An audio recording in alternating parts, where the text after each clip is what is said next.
l'économie sénégalaise avec une transition vers le numérique. Depuis le démarrage du programme, on a pu former près de 10 000 jeunes dans les certificats que nous offrons gratuitement. Aujourd'hui, grâce à la présence du programme Force N, les entreprises du Sénégal sont assurées de pouvoir disposer localement des compétences qui peuvent les accompagner dans leur digitalisation.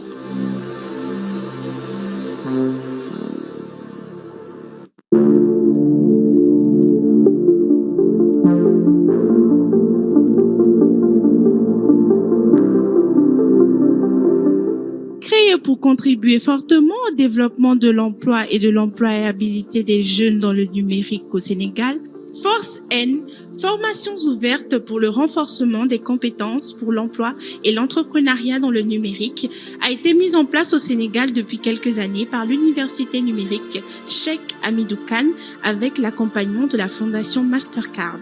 Aujourd'hui, la Mastercard Foundation est à l'œuvre en Afrique jusqu'en 2030 dans le cadre de son programme Jeunesse africaine au travail, avec pour ambition de créer jusqu'à 30 millions d'emplois à travers l'Afrique et 1,5 million d'emplois au Sénégal. Et donc c'est dans ce cadre de cet ambitieux programme-là qu'ils ont soutenu l'université numérique pour mettre en œuvre au Sénégal le programme Force N. Le programme Force N propose une panoplie de certificats de compétences dans les domaines du numérique. Le programme Force N est en train de mettre en place un panorama de formation dans le domaine du numérique à la lumière des besoins identifiés auprès des entreprises. Donc ces besoins couvrent les métiers du développement de logiciels, les métiers du marketing. Bonjour tout le monde, j'espère que vous allez bien. Donc il est l'heure, il est 10h48. On a donné le temps à tout le monde donc, pour se connecter. On va démarrer la session. Bienvenue encore, non? Bienvenue à nouveau pour cette nouvelle session de Passeport pour l'emploi. Un webinaire hebdomadaire qui traite de l'actualité de l'emploi, du marché du travail, des techniques de recherche d'emploi, des outils dont vous avez besoin. Donc, durant toute cette série de webinaires, on a vu de nombreuses thématiques, notamment l'importance du projet personnel et professionnel qui on l'a toujours rappelé, est le soubassement de toute recherche d'emploi avec une orientation professionnelle et un choix professionnel qui va en tout cas guider vos actions et vos activités de tous les jours afin d'atteindre l'objectif fixé. On a vu également les techniques de recherche d'emploi, notamment le CV, la lettre de motivation, le mail de candidature. La semaine passée, on avait vu l'entretien d'embauche, donc qui est aussi très important, hein, la simulation d'entretien, les clés de succès d'un entretien d'embauche. On a également vu les outils collaboratifs, comment on utilise en tout cas ces outils-là, notamment Zoom, tous les outils en tout cas qui nous permettent aujourd'hui de maximiser nos chances de trouver un emploi. Il y a beaucoup d'entreprises qui font les entretiens par Zoom, en tout cas via ces outils-là. On a vu ces thématiques. On verra la semaine prochaine normalement comment réussir la thématique, comment réussir son intégration en entreprise. Et aujourd'hui, nous voyons avec Madame Nafissa Toudia, qui est également une collaboratrice du programme, qui depuis longtemps nous a en tout cas accompagnés dans ces séries de webinaires de Passeport pour l'emploi et même dans d'autres activités, notamment les panels Salon de l'emploi qui a été fait l'année passée en ligne. Donc, on espère le refaire cette année. Aujourd'hui, elle va nous parler des techniques de négociation de contrat de travail. Alors, on va revenir sur comment maximiser nos chances, en tout cas, comment avoir toutes les informations, comment utiliser les techniques les plus habiles pour, en tout cas, mieux négocier nos contrats de travail. Nafissa Toudia, je vous laisse la parole pour compléter la présentation. Elle est spécialiste en gestion des ressources humaines. Elle va compléter la présentation et par la même occasion démarrer la session. Alors, je rappelle le format de la session. On fait une présentation prétexte de quelques minutes, 30 minutes, maximum 40 minutes. Et après, on ouvre le débat, on échange, on fait des questions-réponses pour mieux entrer, en tout cas, dans le fond du sujet avec les particularités et les spécificités, en tout cas, de tout un chacun, qui occupe tout un chacun. Merci beaucoup à tout le monde. Je vous souhaite de passer une bonne session. À vous, Nafissatou.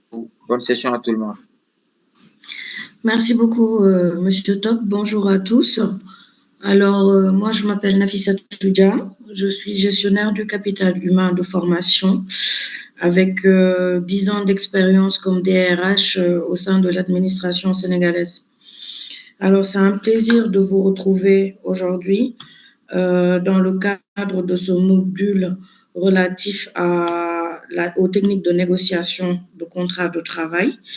Et sans plus tarder, on va rentrer dans le vif du sujet avec les différentes techniques qu'on peut retrouver et qui nous donneront tous les moyens, en tout cas, de réussir notre insertion professionnelle. Délicat, mais malheureusement qui est incontournable pour garantir en fait un bon départ dans le milieu professionnel. Alors, pour les jeunes diplômés,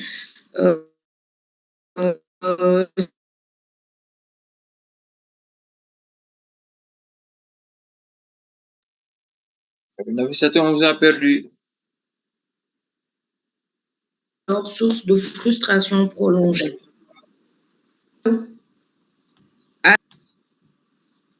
Monsieur Top? Oui, le son n'est pas stable. Je vous reçois. Oui, je disais que le son n'est pas stable. Allez-y, maintenant c'est bon.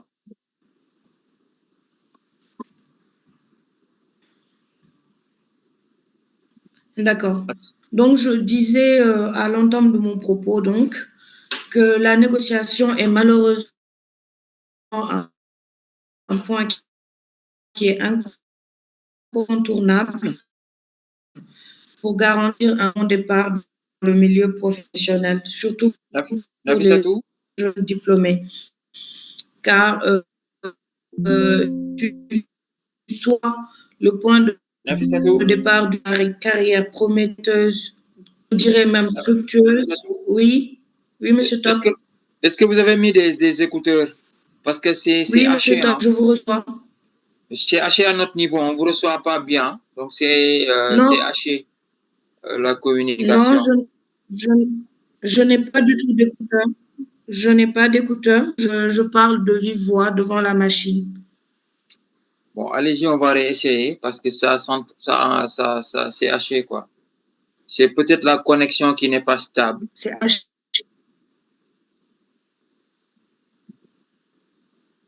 Est-ce que vous pouvez essayer de vous reconnecter ou pas? Pour la présentation, c'est bon. Il faut juste mettre en mode diapo. Mais pour le son, c'est entrecoupé, quoi. Vous pouvez peut-être vous reconnecter. Affiche tout.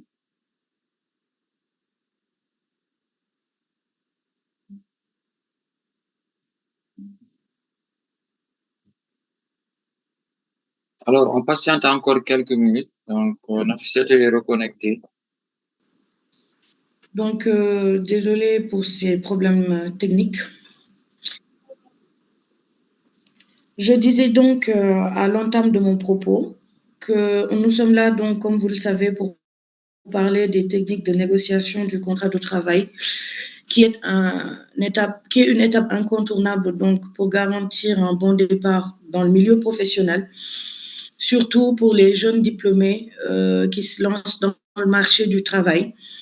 La négociation est une phase primordiale parce qu'elle constitue le point de départ d'une carrière fructueuse, prometteuse même, je dirais, ou à l'inverse, la source de plusieurs frustrations prolongées, car si elle est mal maîtrisée, c'est malheureusement quelque chose qui nous suit. Nous nous trouvons dans un contexte où le marché du travail est en constante évolution, tandis que la sécurité de l'emploi est de plus en plus précaire. Les opportunités professionnelles peuvent sembler capacités de négociation de son contrat de travail, donc reflètent un véritable atout dans le cadre de ses attentes et de ses aspirations. Contrairement donc à ce que l'on pourrait croire, la négociation ne se limite pas seulement à la question du salaire. Elle s'étend à un ensemble de paramètres essentiels dans les conditions comme les conditions de travail, comme les avantages sociaux, comme les perspectives de carrière. Tout ça peut faire la différence dans le cadre d'un épanouissement d'une carrière professionnelle et d'une situation professionnelle. Donc, pour les jeunes entrant sur le marché du travail, savoir négocier de manière efficace est indispensable. Non seulement pour obtenir des conditions de travail favorables dès le départ, mais aussi pour poser les bases d'un développement professionnel réussi. Cet exposé donc, que nous allons faire a pour but de fournir aux jeunes des outils nécessaires pour naviguer avec assurance, je dirais, dans le processus de négociation. Il vise également à leur permettre de comprendre les principes de base de la négociation, d'apprendre les techniques spécifiques à leur situation et de développer des compétences clés pour négocier efficacement leur contrat de travail pour ne pas trop être exploités. Monsieur Top, je me permets quand même de vous demander si vous me recevez toujours. Oui, on vous voit très bien. Très bien, d'accord. Donc là, on va aller au premier point, le contexte actuel du marché de l'emploi pour les jeunes. On sait que c'est un contexte qui est extrêmement marqué par le chômage des jeunes et la précarité. Les nouveaux diplômés sont confrontés à une précarité croissante avec la prolifération de contrats de stage prolongés, de contrats de travail à durée déterminée ou des contrats temporaires. Cette situation les pousse parfois à accepter des emplois sous-payés par chance de nouveaux types de contrats, d'emplois, autant pour moi. Le marché de l'emploi évolue de façon très rapide avec une croissance dans des secteurs tels que et maintenant, comme nous le voyons dans le cadre du Sénégal, l'exploitation du oil and gas, ce qui le rend très, très compétitif avec de nombreux jeunes diplômés cherchant des postes dans des domaines similaires. D'où l'importance de savoir où et comment négocier pour ne pas être désavantagé. Un autre point que la génération Z est à quête depuis plusieurs années, nous l'avons constaté, c'est l'équilibre entre la vie personnelle et la vie professionnelle. L'importance qui est attribuée à cette sphère, aux conditions de travail, à l'éthique de l'entreprise et à l'équilibre, donc, comme je viens de le dire, accordé par les jeunes, revêt un caractère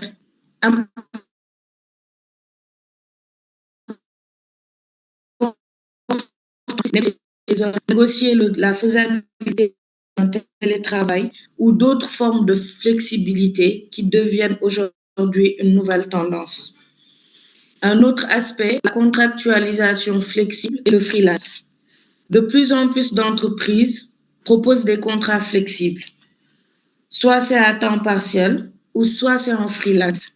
Et ce type de contrat offre plus de flexibilité, mais il est important quand même de négocier les termes de cette flexibilité pour éviter les désavantages tels que l'absence d'avantages sociaux ou une incertitude financière à long terme. Un autre aspect, et le dernier, c'est l'accès à l'information. Les jeunes ont aujourd'hui besoin d'accéder plus à l'information et ils ont même cette possibilité via Internet, via les réseaux sociaux, via l'IA, sur les salaires moyens en fonction des catégories, en fonction du domaine d'expertise, sur le droit des travailleurs, sur les attentes dans leur secteur. Cela donne en fait davantage, je dirais, un avantage considérable dans la négociation à condition qu'ils sachent comment les utiliser. Donc, il est important aujourd'hui d'avoir accès à l'information quand on va vers une négociation. On ne peut pas arriver sans connaître le secteur, sans connaître le niveau salarial, sans connaître les perspectives sur l'emploi sur lequel on veut se lancer quand on veut négocier un contrat en ce sens. Nous allons passer à l'importance de la négociation du contrat de travail. Souvent, les jeunes diplômés acceptent les offres initiales sans pour autant négocier. Des fois, c'est par manque d'expérience ou par manque de confiance. Il faut apprendre à valoriser les compétences, les diplômes et le potentiel que l'on a afin de ne pas automatiquement accepter ce qu'on nous offre. La négociation du contrat est un impératif. Il ne s'agit pas seulement d'obtenir le meilleur accord possible, mais aussi de savoir poser les bases d'une relation professionnelle harmonieuse et bénéfique pour les deux parties.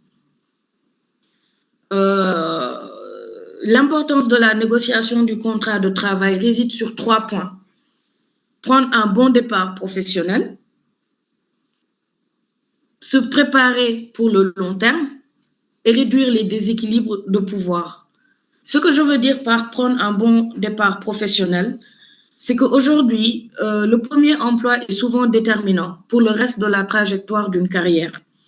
La négociation réussie permet donc d'établir des bases solides en termes de rémunération, donc tout ce qui est le salaire initial qui constitue souvent les bases de futures augmentations et primes, les conditions de travail qui peuvent avoir un impact direct sur le bien-être, sur le développement personnel, sur le développement professionnel, notamment avec les horaires de travail flexibles, des congés supplémentaires, la qualité de vie et les conditions de travail, et en termes d'opportunités de croissance professionnelle, notamment avec la formation continue et les primes de performance. Ce que j'entends par une préparation à long terme, c'est la capacité à négocier dès le début.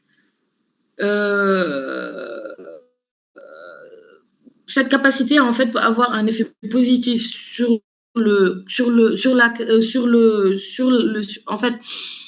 la carrière, on va dire, à long terme, en décelant les clauses restrictives.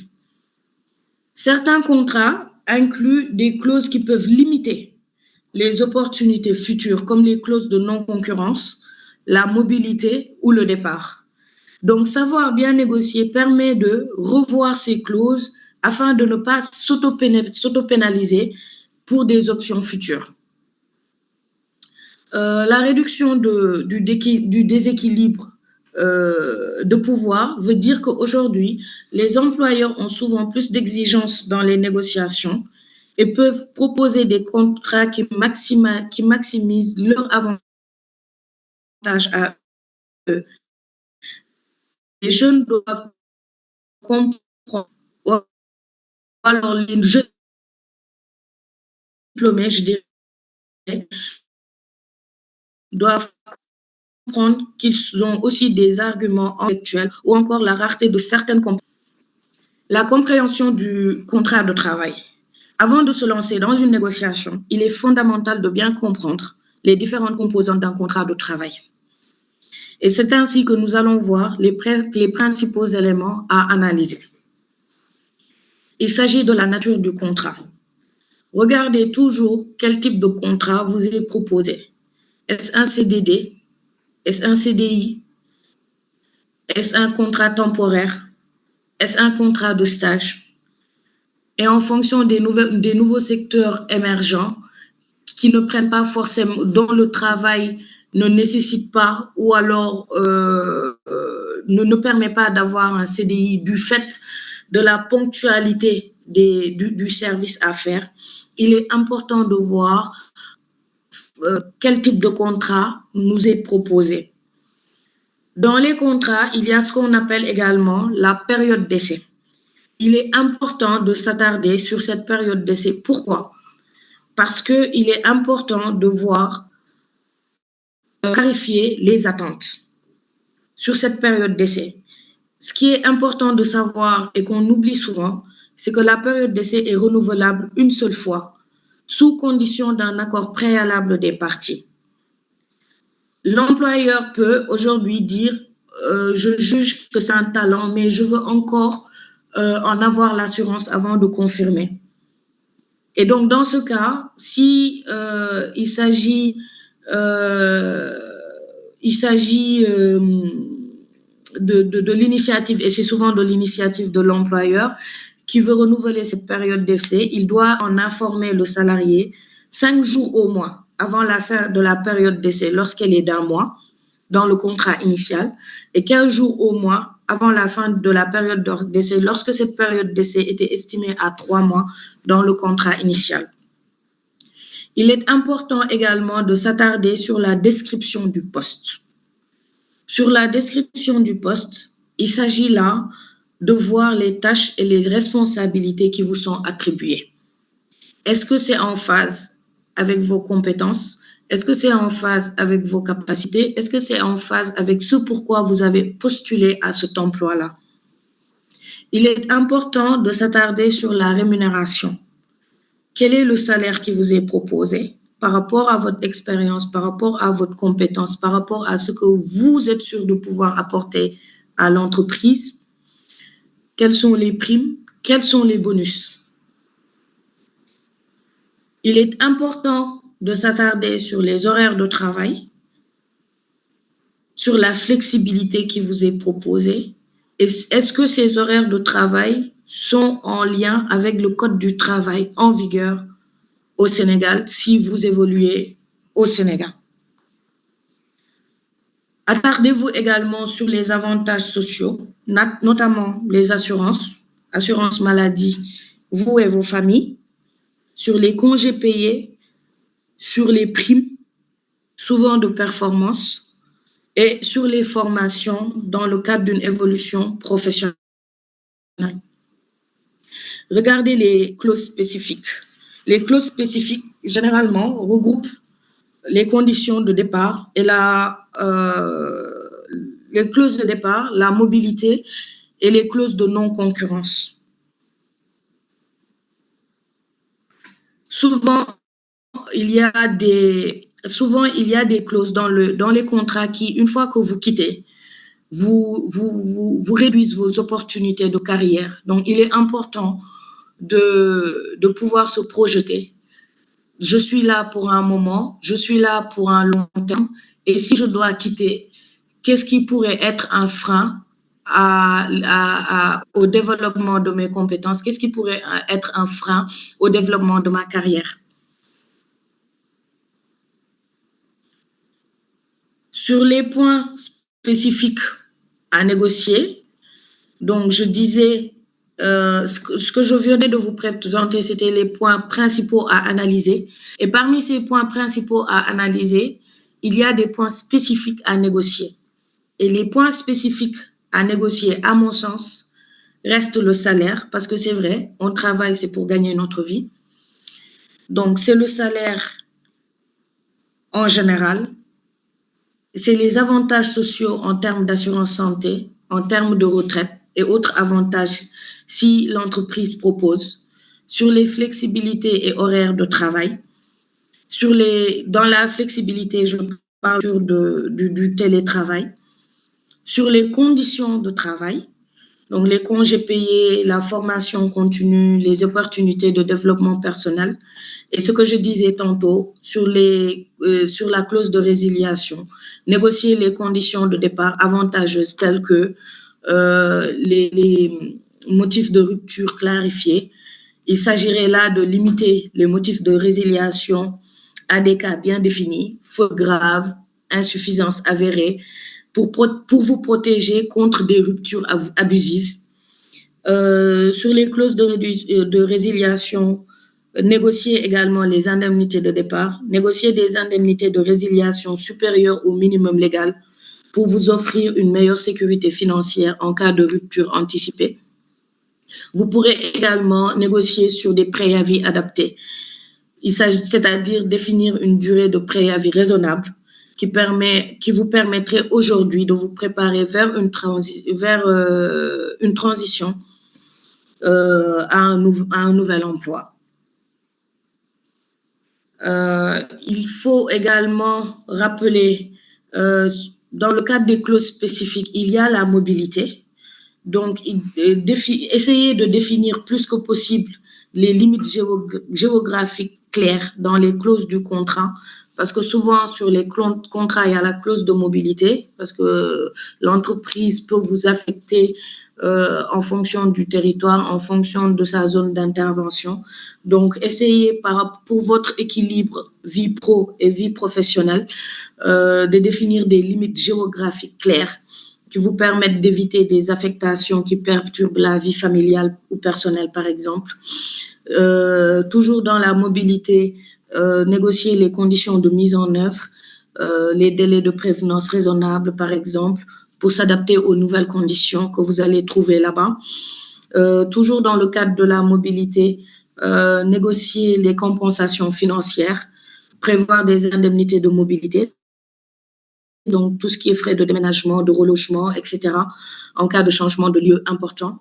Et enfin, dans le cadre de la mobilité, négocier des exclusions spécifiques pour vous protéger pour protéger des situations personnelles telles que la garde de vos enfants, le conjoint qui ne peut pas se déplacer et beaucoup d'autres choses en tout cas qui peuvent affecter votre vie personnelle du fait de votre vie personnelle. Et pour la clause de non-concurrence dont je parlais tout à l'heure, il faut préciser les conditions de levée de cette clause en cas de résiliation ainsi que l'indemnisation correspondante. On va rentrer maintenant dans le vif du sujet avec la préparation à la négociation et on va voir d'abord les aspects spécifiques pour les jeunes diplômés. Les jeunes diplômés entrent dans le marché du travail pour la première fois et sont perçus par les recruteurs souvent comme moins précieux sur le plan économique. Alors, ce que je vous recommande, c'est qu'il faut toujours savoir valoriser ses compétences. Même avec peu d'expérience, vous possédez des compétences précieuses. Innées, qu'elles soient acquises lors de vos études, lors de vos projets personnels ou des stages, et même à travers d'activités parascolaires ou du bénévolat. Vous avez des compétences et vous devez les valoriser. Il est essentiel de voir comment elles peuvent bénéficier à l'entreprise. Il faut savoir mettre l'accent sur votre motivation et sur la volonté d'apprendre. Montrez que vous êtes motivé et que vous êtes prêt à apprendre en toute humilité. Les employeurs sont souvent prêts à investir sur des jeunes prometteurs qui démontrent une forte volonté d'évolution et d'engagement. Vous êtes inquiet au sujet de votre manque d'expérience, permettra à l'employeur de vérifier vos compétences et vous donne la possibilité de prouver votre valeur. Mais comment négocier quand on a peu d'expérience? Et c'est là où souvent beaucoup de jeunes font l'erreur. On ne peut pas venir du jour au lendemain et négocier. Une négociation se prépare. Avant toute négociation, il est essentiel de faire des recherches sur le marché du travail, sur les salaires moyens pour le poste, sur les attentes des employeurs. Vous pouvez utiliser pour ça des sites spécialisés, des études de marché et parler à des personnes du secteur pour obtenir des informations qui sont très précises. Mettez en avant votre valeur ajoutée. Expliquez comment votre fraîcheur intellectuelle et votre perspective nouvelle peuvent apporter une valeur unique à l'entreprise. Mettez en avant votre enthousiasme et votre motivation pour contribuer positivement dès le début. Et surtout, faites preuve de flexibilité. Les recruteurs comprennent souvent que les jeunes candidats peuvent ne pas avoir une expérience extensive. Donc, il faut que vous soyez prêts à être flexible sur certains aspects de l'offre, mais ne pas se sous-estimer. Il faut discuter de la possibilité de réexaminer le salaire dans le futur ou des conditions après une période de probation réussie. Un dernier aspect, mettez en avant votre volonté d'apprendre et de vous former. Posez des questions qui montrent votre intérêt pour le développement personnel et votre volonté de grandir avec l'entreprise. Dans la mesure du possible, soulignez votre capacité à vous adapter et à acquérir rapidement de nouvelles compétences. Toujours dans le cadre de la préparation à la négociation, il faut savoir qu'il y a des différences dans les négociations. pour un stage ou un emploi permanent. Les stratégies diffèrent. Les négociations pour un stage, souvent,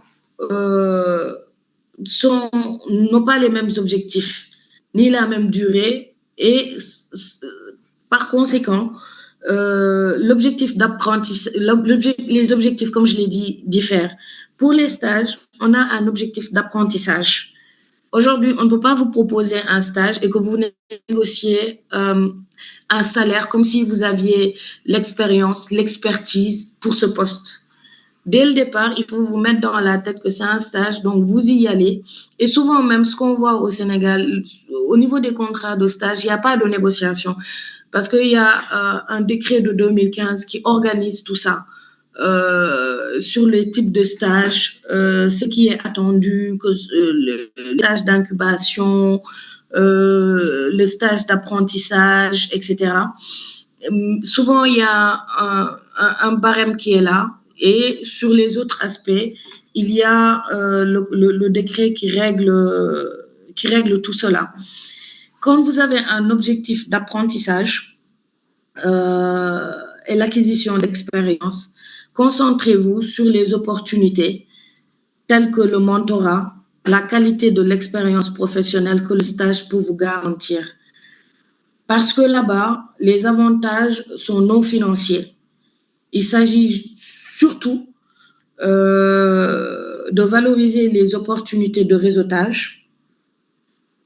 Il s'agit de formation et de développement personnel que le stage peut vous offrir. Même si la rémunération peut être limitée, les avantages d'un bon stage peuvent être significatifs pour le développement de votre carrière.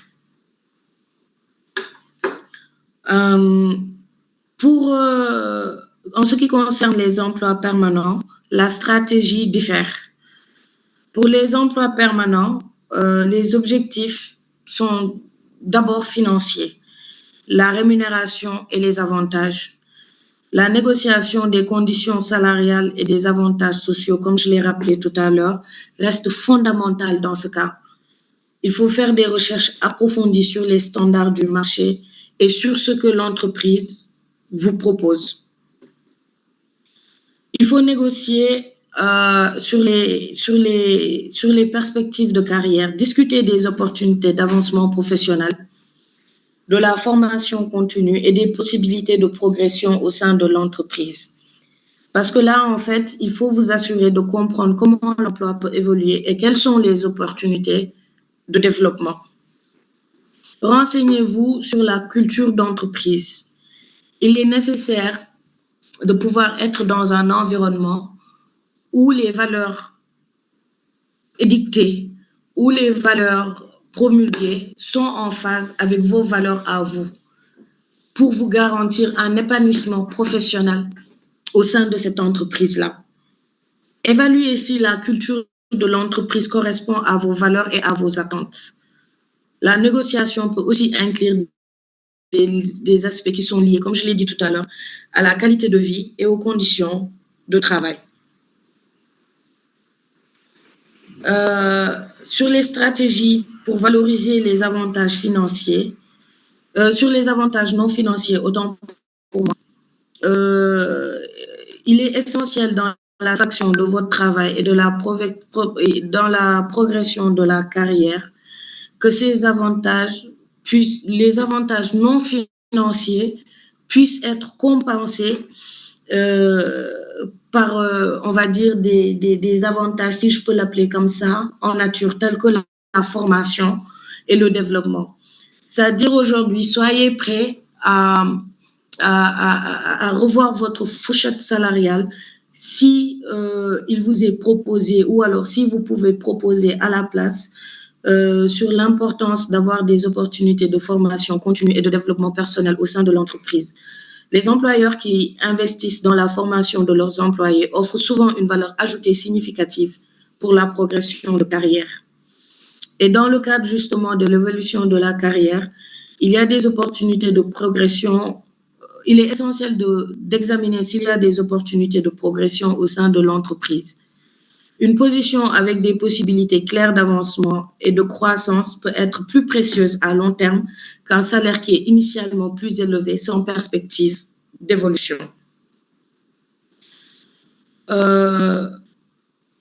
allons passer maintenant aux étapes clés de la négociation d'un contrat de travail.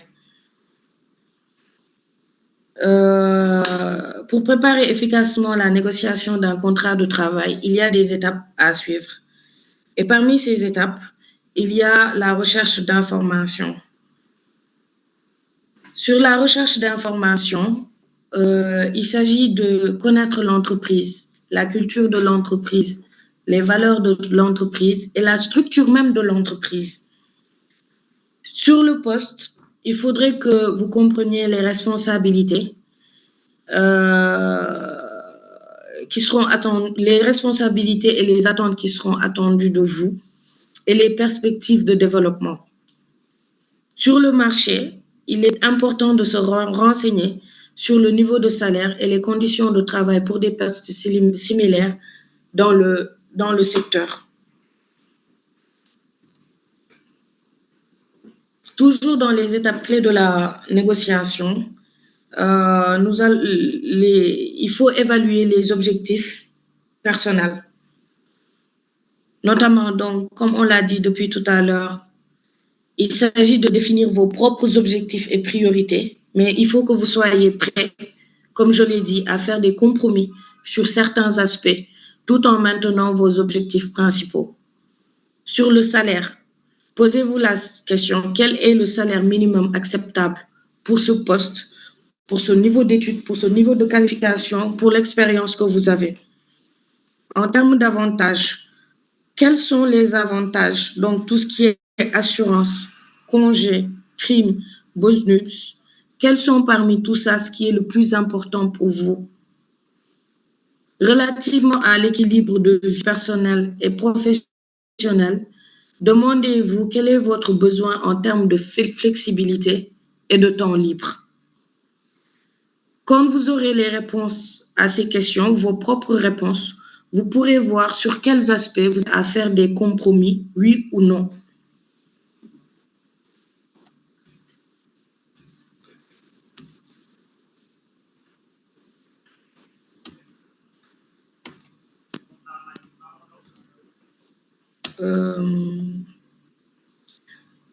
Sur l'étape de la préparation de vos arguments, il faut quantifier vos réalisations. Aujourd'hui, face à un recruteur qui vous propose certaines conditions, si vous voulez donner plus de valeur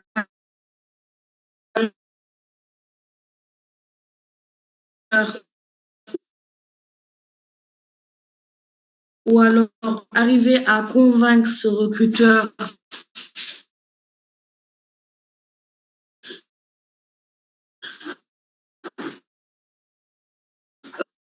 de revoir à la hausse la proposition initiale, il faudrait que vous sachiez quantifier vos réalisations, valeur ajoutée.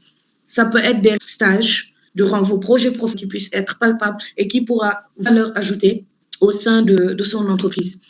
Et toujours dans le cadre de la préparation de vos arguments, il faut savoir anticiper les objections. Préparer des arguments que l'employeur pourrait soulever et pas dans une posture défensive, mais plutôt dans une posture de confirmer qu'effectivement, vous êtes un candidat que l'entreprise gagnerait à avoir au sein de son entreprise et surtout lui montrer aujourd'hui à l'employeur que le fait que vous demandiez une fourchette élevée par rapport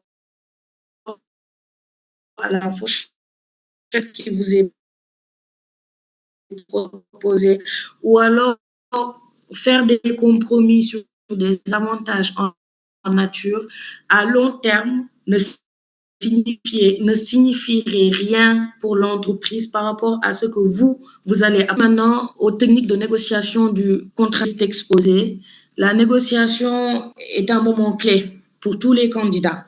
Et jusqu'à présent, pour nous-mêmes qui avons fait plus de 15 ans au sein de la vie professionnelle. en particulier pour vous, les jeunes diplômés ou les personnes avec peu d'expérience professionnelle. L'opportunité aujourd'hui de s'assurer que les conditions du contrat reflètent à la fois vos besoins et ceux de l'employeur sont très importants.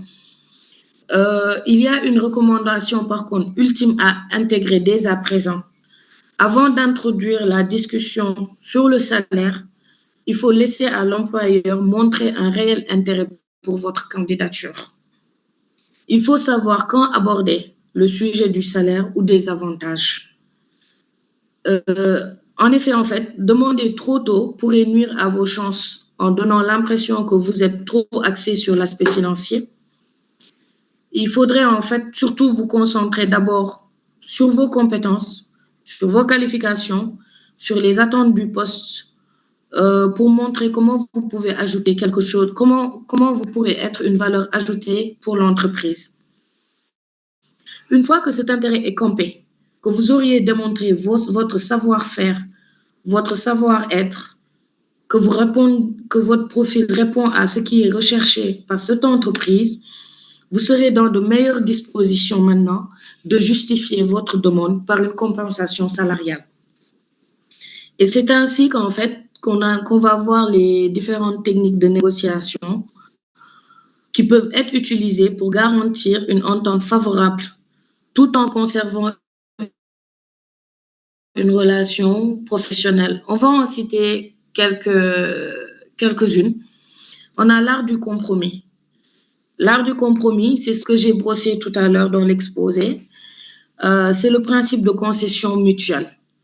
Il faut montrer, quand on est dans cette technique de négociation de l'art du compromis, montrer sa capacité à collaborer tout en gardant à l'esprit vos propres intérêts. Le compromis, est une technique efficace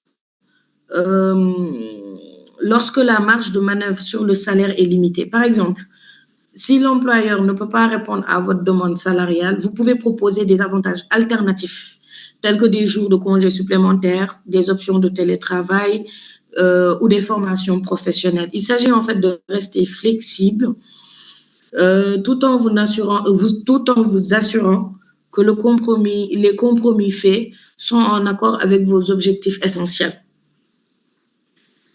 Il y a ce qu'on appelle la méthode BATNA ou l'ancrage. Ce sont des méthodes structurées. Le BATNA, en anglais, qui veut dire Best Alternative to a Negotiated Agreement, ou meilleure alternative à un accord négocié, est un élément clé pour toute négociation. Cela revient à définir ce que vous ferez si la négociation échoue. En d'autres termes, avant de commencer la discussion, identifiez clairement votre plan B. Est-ce que vous avez d'autres offres d'emploi? Est-ce que vous allez continuer à chercher? Ou alors, qu'est-ce que je vais faire si jamais mon plan A ne marche pas au sein de cette structure et pourtant j'aimerais rentrer dans cette structure? Cela vous donnera plus confiance en vous et vous permettra de faire le nécessaire pour savoir quand il est préférable de quitter la table de négociation. L'ancrage, en revanche, consiste à poser dès la première proposition d'une négociation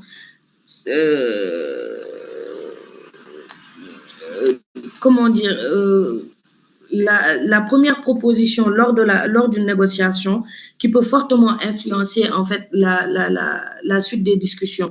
Je veux dire par là, si vous avez fait des recherches solides sur les salaires du marché pour le poste en question, vous pouvez proposer d'avance un chiffre en premier. Ou sinon, vous laissez à l'employeur faire l'offre initiale et vous allez ajuster en fonction des retours par rapport à votre recherche d'informations, par rapport au profil et au poste qui vous est proposé. En général, ce qui s'applique dans le marché. Il y a ce qu'on appelle la négociation progressive ou la stratégie win-win. Dans ce type de négociation, on a ce qu'on appelle la négociation en échelon. Alors, plutôt que de faire toutes vos demandes en une seule fois, il s'agit d'adopter, comme on fait à la sénégalaise, une approche progressive. Vous décomposez vos demandes et vous les ajustez à chaque fois que nécessaire au sein des étapes, ce qui permet d'obtenir en fait des concessions petit à petit en maintenant un dialogue, un dialogue productif autant pour moi. Aujourd'hui, on vous dit oui, mais non, je suis désolée, je ne pourrais pas excéder la barre des 500 000 bruts. Vous allez devoir travailler sur cette base parce que au sein de notre entreprise, pour cette qualification, pour ce rang, c'est ce qu'on paie, on ne peut pas, etc.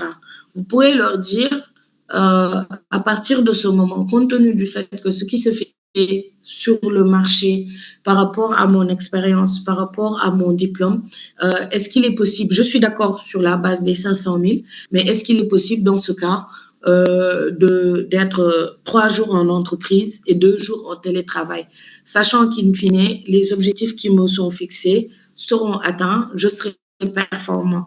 Et vous allez négocier sur ça. À chaque fois qu'on vous dit un élément, vous allez progressivement, pour chaque structuration des composants du contrat, pour tout ce qui vous sera proposé, au fur et à mesure, vous allez mettre autre chose. Donc, je vous donne ça, d'accord, je suis d'accord sur ça, mais est-ce qu'en retour, on peut faire ça? Et étape par étape, vous allez discuter sur l'ensemble des termes du contrat. Toujours dans la négociation progressive et la stratégie win-win, il y a ce qu'on appelle justement cette stratégie gagnant-gagnant, qui est la meilleure approche à long terme et qui vise à une négociation où les deux parties se sentent tous deux satisfaites du résultat final. Identifier en fait les intérêts que vous avez en commun avec l'employeur. Par exemple, au sein de l'entreprise, vous pourrez peut-être identifier la croissance ou la stabilité à long terme et vous montrer comment vos compétences et vos contributions peuvent soutenir les objectifs de l'entreprise. Il y a ce qu'on appelle les techniques d'interaction. Et dans les techniques d'interaction, on retrouve ce qu'on appelle les questions ouvertes et le silence. Les questions ouvertes, c'est quand aujourd'hui vous utilisez des questions qui vous permettent de recueillir plus d'informations sur les attentes de l'employeur et de mieux comprendre ses besoins. C'est des questions du type quels sont vos objectifs à long terme pour ce poste, quels sont les aspects les plus importants de ce rôle pour l'entreprise. En tout cas, tout ce qui vous permet aujourd'hui, en tout cas, d'avoir l'information sur les nouvelles perspectives, sur de nouvelles perspectives en fait de négociation. Il y a ce qu'on appelle la technique du silence. Alors, la technique du silence est une arme redoutable, mais qui est très sous-estimée dans la négociation. Ce qu'il faut savoir, c'est qu'après avoir fait une demande, il faut laisser à l'employeur reprendre en premier. Le silence que vous créez crée une pression. Comment dire? C'est une pression,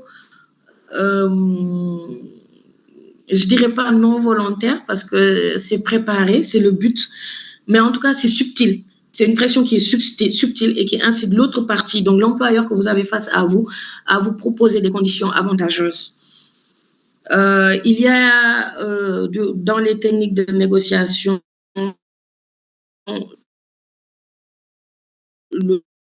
la technique de l'art de lier activement en faisant des offres et des contre-offres pour améliorer en fait les conditions globales du contrat. Il ne faut en fait, ce qu'il ne faut jamais faire, c'est d'accepter la première offre sans proposer une contre-offre. Il faut en fait analyser l'ensemble du package qui vous est proposé. En résumé, tout le package, le salaire, les avantages, les opportunités de développement, les avantages sociaux, c'est ce package-là qu'il faut analyser et pour lequel il faut négocier pour obtenir un équilibre avantageux pour les deux parties. Et je sais que je vous ai donné beaucoup d'informations par rapport aux différentes techniques de négociation. Et du coup, j'ai pensé faire une petite liste d'erreurs à ne pas commettre lors de la négociation. Car chaque détail compte, en fait. Vous êtes observé, ce qu'on appelle aussi sur les soft skills. Et c'est là où il faut éviter certaines erreurs communes qui peuvent faire la différence entre un contrat satisfaisant et une opportunité manquée.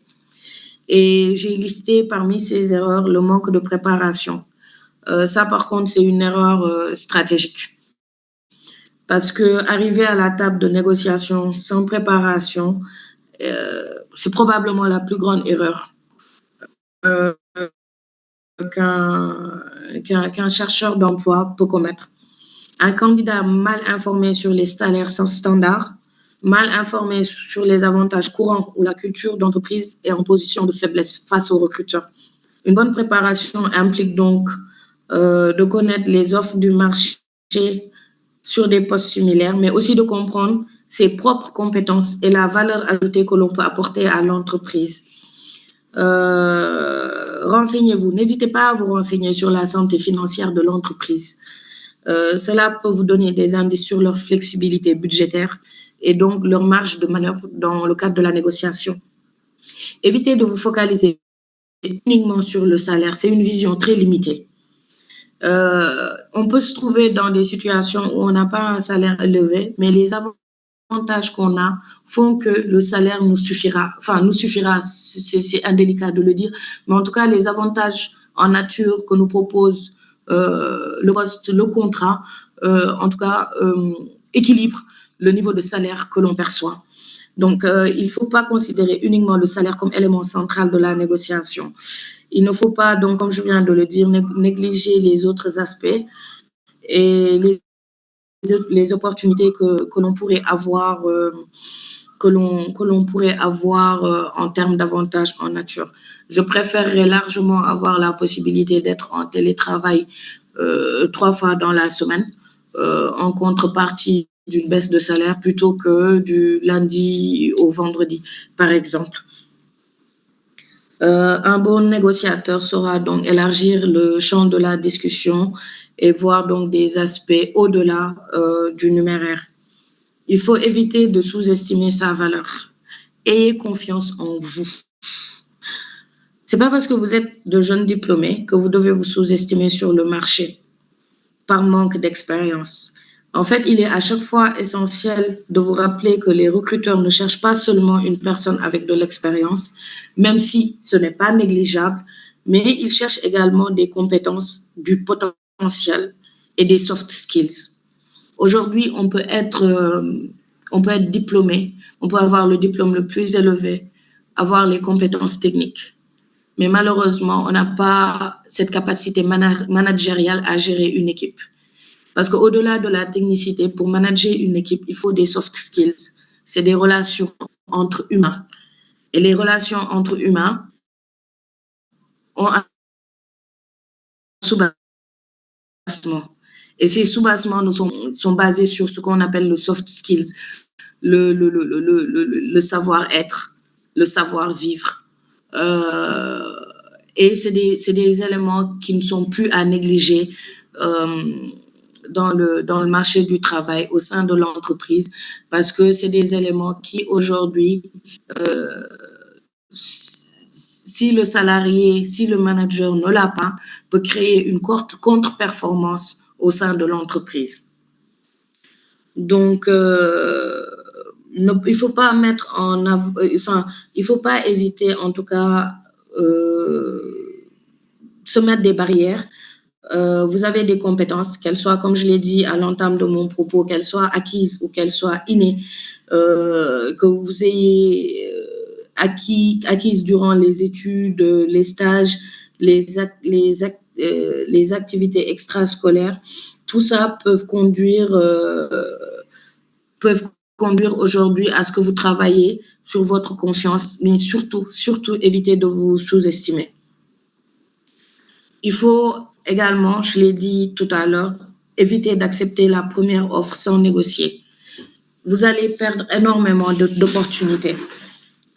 Souvent, ce qu'on voit chez les jeunes diplômés, c'est que ils acceptent la première offre par peur de perdre cette opportunité ou de se dire « je n'aurai peut-être pas mieux ». Dans la majorité des cas, les recruteurs s'attendent à une forme de négociation, même s'ils ne le disent pas. En n'exprimant pas vos attentes ou en acceptant immédiatement, vous pouvez justement dévaloriser vos compétences ou alors passer à côté d'une rémunération plus intéressante ou de meilleures conditions de travail. La première offre n'est généralement qu'un point de départ dans les discussions. Il faut éviter d'adopter une attitude trop rigide ou agressive. Généralement, une grande erreur de communication que les jeunes font, et pas que les jeunes, hein, ça peut arriver à des gens qui ont de l'expérience professionnelle poussée, c'est cette erreur de communication. Il faut surtout mettre, en fait, ou alors comprendre que la négociation est un processus de collaboration. Il ne faut pas en arriver à une attitude trop rigide ou adopter un ton agressif qui peut nuire une relation ou alors, en tout cas, un mauvais départ compromettant vos chances d'obtenir ce que vous souhaitez. Abordez la négociation d'une manière plutôt constructive en montrant que vous êtes ouvert à la discussion tout en restant ferme sur vos attentes. En fait, il faut juste trouver le milieu entre la collaboration, entre une démarche constructive, une ouverture d'esprit et rester ferme sur vos attentes. Ça, c'est vos compétences. Ça, c'est ce que vous allez apporter à l'entreprise. Ça, c'est votre valeur ajoutée. Il ne faut surtout pas négliger les aspects juridiques. Vous pouvez encourir une faute lourde de conséquences. Parce que lors de la négociation, de nombreux candidats se concentrent uniquement sur le salaire et oublient de bien lire le contrat lui-même. Certaines clauses peuvent avoir plutôt des conséquences importantes, comme la période d'essai, les clauses de non-concurrence, les conditions de résiliation du contrat. Donc, le fait d'ignorer ces aspects peut vous placer dans une position inconfortable une fois en poste. Il est important de comprendre chaque terme avant de signer le contrat. N'hésitez pas à demander de clarification.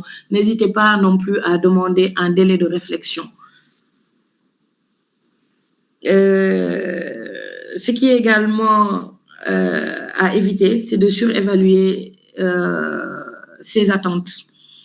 Ce que j'appelle souvent un manque de réalisme. Autant je vous ai dit, il ne faut pas sous-estimer sa valeur du tout. Il est tout aussi dangereux de les surestimer. Demander des conditions de travail au-dessus des standards ou un salaire au-dessus du marché sans raison valable peut diminuer votre crédibilité auprès du recruteur. Ce que vous demandez, il faut être capable en face de justifier vos demandes avec des faits, des arguments solides, tout en restant réaliste et flexible. Alors, la dernière chose que je pourrais vous conseiller, c'est d'éviter de montrer un désespoir ou une précipitation excessive. C'est indéniablement un signal de faiblesse. Un candidat qui se montre trop pressé de conclure un accord et qui donne l'impression d'être pressé à accepter n'importe quelle offre perd le pouvoir de sa négociation. Il faut rester serein, ne pas montrer qu'on est désespéré, même si le besoin de décrocher un emploi est pressant. La patience et la confiance sont perçus comme des signes de professionnalisme et d'assurance. En conclusion, ce que je dirais, c'est que la négociation d'un contrat de travail constitue un moment déterminant, je pense que vous l'avez compris, pour définir les contours de votre future carrière. C'est une étape qui est donc nécessaire, qui est conseillée, pas seulement pour obtenir une rémunération juste, mais aussi pour garantir des conditions de travail favorables quand on n'a pas été dans le milieu professionnel, quand on n'a pas été dans le marché du travail, quand on n'a pas encore d'expérience, on a souvent tendance à se limiter qu'au salaire. Une fois, vous allez vous rendre compte qu'au-delà du salaire, il y a quelque chose de plus important. C'est la qualité de vie et les conditions qu'on a au travail. C'est les avantages sociaux qui peuvent être mis à notre disposition, de sorte à ce que certaines charges qui pèsent sur nous dans la vie personnelle sont compensées par ces avantages que nous offre l'entreprise, de sorte à ce que le salaire ne servira pas à compenser doublement des situations. Mettez en ligne de compte les conditions de travail, la qualité de vie qu'on a au travail, les avantages qu'on nous donne au travail, au-delà des avantages sociaux, les opportunités de développement personnel. Est-ce que vous aurez la possibilité d'être formé? Est-ce qu'il y a des perspectives de carrière à l'issue de cette formation? Est-ce qu'il y a une gestion des compétences, des emplois à long terme, etc. Tout ça va au-delà de la rémunération qui peut nous être proposée. Le contrat de travail, donc, la négociation du contrat est donc un exercice de juste équilibre. Évitez les erreurs les plus courantes qu'on a listées ensemble tout à l'heure. Ça vous permettra de maximiser vos chances d'obtenir un contrat adapté à vos besoins et à votre profil. Et surtout, gardez en tête qu'une négociation réussie repose sur la préparation, sur la confiance en soi et la capacité à rester flexible tout en défendant vos propres intérêts. Je crois qu'en somme, je finirai par dire soyez audacieux, soyez informés, soyez flexibles, soyez compétents. La négociation du contrat de travail est une chance de construire les bases de votre carrière. Et en abordant cette étape avec préparation, avec confiance, vous vous donnez plus les moyens de transformer chaque opportunité en une véritable réussite professionnelle. Je vous remercie pour votre attention. Merci beaucoup. Merci beaucoup à Madame Nafissatou Dia pour cette belle présentation avec beaucoup d'éléments intéressants. Vous êtes revenu sur beaucoup de points qui nous intéressent, notamment le contexte actuel du marché de l'emploi, avec le chômage, la précarité, l'émergence de nouveaux types d'emplois, avec la nouvelle technologie, surtout le freelancing. Donc, c'est important, vous êtes revenu dessus. Donc, vous avez également parlé de l'importance de la négociation du contrat de travail, avec un intérêt particulier sur le départ, donc prendre un bon départ. Et ça va aider même sur l'intégration en entreprise parce qu'on aura en tout cas fait tout ce qui est nécessaire au préalable en termes de négociation de contrat. On est donc parti sur de bons rails, comme on dit. Vous êtes revenu sur des éléments importants à connaître. Donc, la nature du contrat, donc la compréhension du contrat de travail, notamment la nature du contrat. Quel type de contrat s'agit-il? Parce que les contrats diffèrent, que ce soit un contrat, disons, à durée déterminée ou à durée indéterminée, un contrat d'engagement à l'essai ou même une clause d'essai dans un contrat, disons, définitif. Donc, tous ces éléments également sont importants à connaître. La description du poste, la rémunération. Vous avez bien fait d'insister sur la rémunération parce que ce qui fait l'importance de cette relation contractuelle, c'est pas que la rémunération. Et la négociation, c'est pas que la rémunération en tant que telle. Il y a d'autres avantages qui peuvent en tout cas être amenés comme éléments de négociation. On peut laisser en tout cas quelques éléments sur la rémunération directe et reprendre ces éléments sur les autres avantages en nature ou même le 13e mois. Donc ça, c'est également des éléments importants. L'horaire de travail, la flexibilité dans le travail. On peut avoir un employeur qui accepte le télétravail et qui nous donne en tout cas plus de flexibilité dans l'exécution des tâches. La compréhension du contrat de travail, toujours les salaires et le bonus, les avantages sociaux, la flexibilité, donc les conditions de travail, la clause de résiliation, tout ça constitue d'éléments importants. La préparation à la négociation, tout ça également constitue d'éléments importants. Il y a beaucoup d'éléments à soulever, mais je laisserai le soin aux participants de revenir sur tous ces éléments. Donc, je vais réouvrir le chat pour prendre les questions. Alors, je rappelle que les enregistrements seront envoyés à la fin de chaque mois. On va récapituler toutes les sessions du mois et dans les mails d'invitation ou même dans le groupe WhatsApp, on partagera tous ces liens d'enregistrement pour permettre à tous ceux qui ont raté ces sessions de pouvoir revoir le replay. Alors, je donne priorité à ceux qui lèvent la main. Pour ceux qui veulent intervenir, ils peuvent lever la main. Et de temps en temps, je prendrai quelques questions sur le chat. Merci encore une fois à Mme Dia pour cette belle présentation. Alors, je vois des mains levées. Il y a Awa Bokoum qui a levé la main. Il y a également Ndiogu Faye. Il y a Ndiogu Faye également et Albert Gomis. Donc, je prends après... Voilà, je vais prendre cette première liste, après je reviendrai prendre une autre liste. Awa, on vous écoute, vous avez la parole. Vous activez votre micro.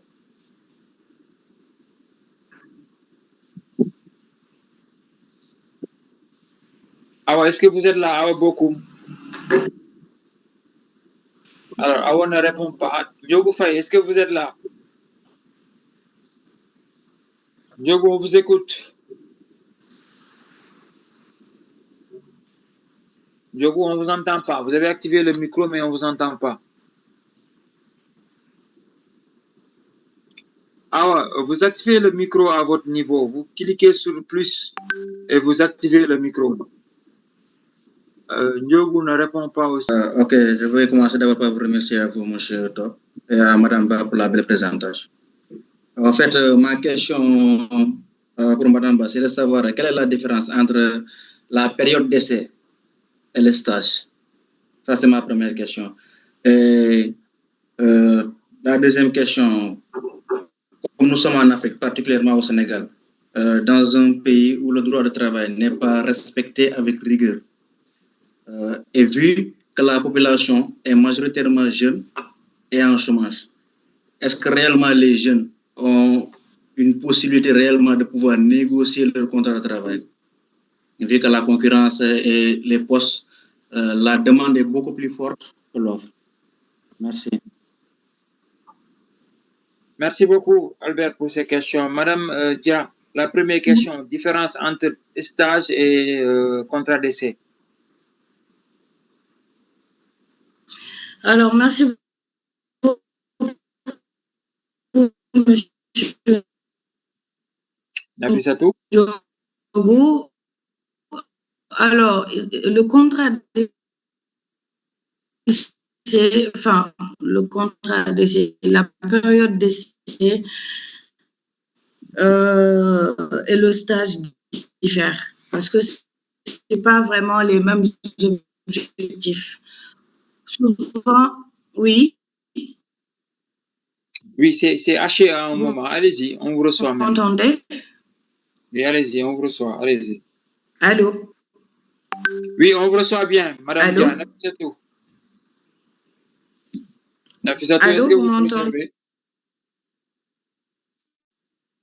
Oui, Nafissatou, on vous reçoit bien.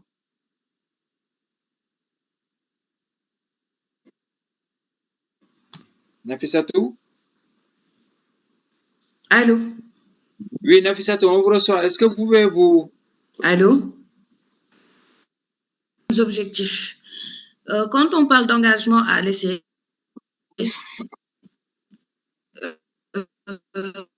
l'employeur apprécie dans un premier temps la qualité de service du travailleur et son rendement. Donc ça, c'est pour l'employeur.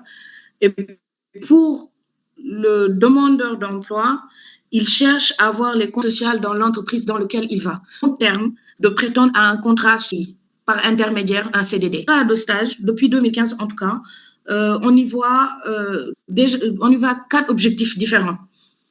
Le premier objectif, c'est le stage peut être un stage d'incubation. C'est un stage par lequel, par le biais d'un encadrement à l'interne, l'assistance ou le parrainage, l'entreprise va accueillir un stagiaire pour l'aider à mener un projet professionnel. On a ce qu'on appelle un stage d'adaptation, un stage par lequel l'entreprise accueille un stagiaire pour lui permettre d'acquérir une expérience pratique en rapport avec sa formation.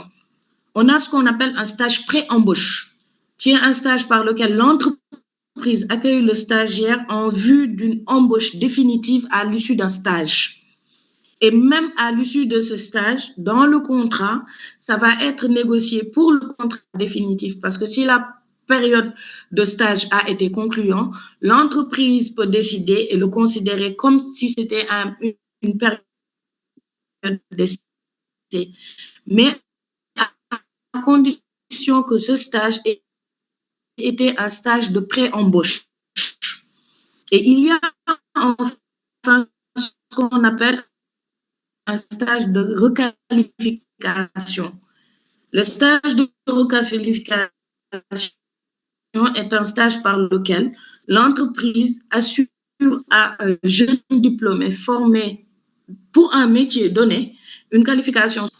Donc, les objectifs diffèrent. Là, qui peut se rapprocher de la période d'essai. Mais quand on parle d'essai, l'objectif, c'est d'avoir, in fine, un contrat définitif avec l'employeur. Monsieur Albert Gomis. Bien, merci beaucoup. La deuxième question d'Albert. Vous me recevez? Oui, on vous reçoit bien, Nafissatou. Alors, la deuxième question de Gomis, c'est de savoir, pour un primo-demandeur d'emploi, alors, comment se fait la négociation alors qu'il n'a pas la main? On sait tous que les contrats présentés, c'est plus un contrat d'adhésion qu'un contrat négocié. Quelle doit être sa posture en tant que quelqu'un qui rejoint l'entreprise? Quel conseil le donnerez-vous? Alors, c'est ce que j'ai donné tout à l'heure comme conseil. Ne pas se sous-estimer. Même si vous êtes un primo entrant dans le marché de l'emploi, vous avez des compétences, vous avez des acquis. Et comme je l'ai dit, cela ne se limite pas uniquement sur la technicité. Vous avez ce qu'on appelle les hard skills, vous avez ce qu'on appelle les soft skills. Aujourd'hui, si vous vous préparez, vous pourrez, malgré votre statut de primo-entrant, via les recherches d'informations que vous avez eu à faire sur l'entreprise, sur le poste, sur le marché, par rapport à l'évaluation que vous allez faire de vos objectifs personnels, vous allez pouvoir préparer vos arguments en les basant sur la préparation de preuves, c'est-à-dire la valeur ajoutée que vous pouvez amener à l'entreprise via vos réalisations durant les stages, via des réalisations dans le cadre extra-professionnel, au sein associatif, au sein initiatif, etc., etc. Mais vous pourrez toujours, et il est conseillé toujours de vous mettre en valeur par rapport à ce que vous pouvez apporter à l'entreprise. Bien, merci. Merci beaucoup, Nafissatou, pour ces éléments de réponse très satisfaisants. Alors, je prends une question. Je donne d'abord la question à Awa Bokoum qui a levé la main. Awa, est-ce que vous êtes là? Alors, apparemment, Awa a un souci de connexion. Merci beaucoup, Albert, pour ces deux questions. Je prends deux questions sur le chat. Est-ce que vous pouvez revenir, Madame Dia? C'est une question sur le chat, sur la négociation du contrat de stage. D'accord. Alors, sur le contrat de stage, les objectifs, je disais qu'ils ne sont pas pareils qu'aux objectifs liés au contrat à long terme. Pour le stage, vous avez un objectif d'apprentissage. C'est souvent axé sur l'acquisition d'expérience, l'acquisition de connaissances. Et lors de la négociation, il ne faut pas vous concentrer sur l'aspect pécunier, mais plutôt sur les aspects d'opportunités d'apprentissage via le mentorat et la qualité de l'expérience professionnelle que le stage peut vous offrir. Les avantages ne sont pas financiers. Il faut valoriser les opportunités donc de réseautage, de formation, de développement personnel que ce stage peut vous offrir, même si la rémunération est insignifiante. Vous n'êtes pas dans les objectifs de rémunération dans le stage, vous êtes plutôt dans les objectifs d'apprentissage. Et là, je parle du stage d'apprentissage. Parce que comme je l'ai dit tout à l'heure dans mon propos, on a différents types de stages. Et parmi ces différents types de stages, il y a deux types de stages qui ne rentrent pas dans mon propos. C'est le stage pré-embauche et le stage de requalification.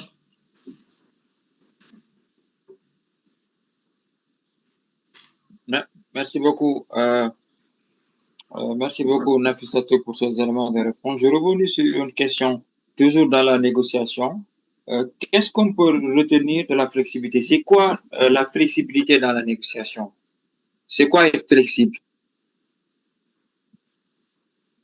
C'est toujours une question sur le chat. Alors, ce que j'appelle par la flexibilité dans la... D'accord. Quand on n'a pas une expérience extensive, il faut savoir être flexible sur les aspects de l'offre. Ce que je dis par les aspects de l'offre, il ne faut pas avoir certaines prétentions comme si on avait déjà une assise ou une expertise en soi. Aujourd'hui, on peut sortir diplômé. On a fait des stages. On est sûr de sa qualification, de sa capacité. On est face à un employeur pour un premier emploi. J'ai fait des recherches sur Internet. Je sais que pour le poste pour lequel j'aspire dans le marché du travail, voici le taux de rémunération en général. Mais je suis prête à confirmer aujourd'hui en tant que... je n'aime pas souvent utiliser le terme expert, mais je n'ai pas, on va dire, l'expertise pour dire aujourd'hui que je remplis pleinement ce rôle parce que j'ai les connaissances académiques, mais il me manque de la pratique. Je suis d'accord de concéder à à revoir en tout cas ma prétention salariale sous réserve après avoir fait mes preuves, qu'on puisse renégocier le montant. Ça, c'est une sorte de flexibilité pour quelqu'un qui n'a pas d'expérience professionnelle, en tout cas, qui puisse lui permettre aujourd'hui de se mettre sur certaines positions. Donc, il s'agit de réexaminer le salaire et les conditions. Aujourd'hui, de proposer aux recruteurs de réexaminer le salaire ou alors de revoir les conditions après une période de probation réussie.